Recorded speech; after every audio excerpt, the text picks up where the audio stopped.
સાબરકાંઠા જિલ્લાના હિંમતનગર તાલુકાના ગામભોઈ નજીકથી એલસીબીએ કરેલ નાકાબંધી દરમિયાન ભાગેલી કાર સહકારી જીન વિસ્તારમાંથી ઝડપી લીધી હતી. કારના ગુપ્તખાનામાંથી 240 બોટલ વિદેશી દારૂ મળી આવતા 1.78 લાખનો મુદ્દામાલ કબજે લઈને ઝડપાયેલા ચાલક સહિત 3 સામે ગામભોઈ પોલીસ સ્ટેશનમાં ગુનો નોંધાયો છે.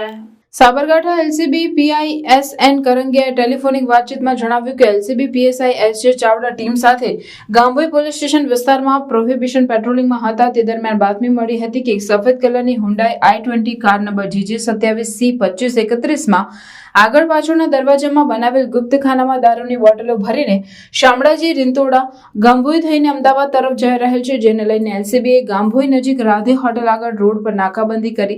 દરમિયાન બાતમીવાળી કાર રોકવા જતાં રોકાઈ ન હતી અને હિંમતનગર તરફ ભગાવી, જેને લઈને બીજી ટીમે હિંમતનગરના સહકારીજીને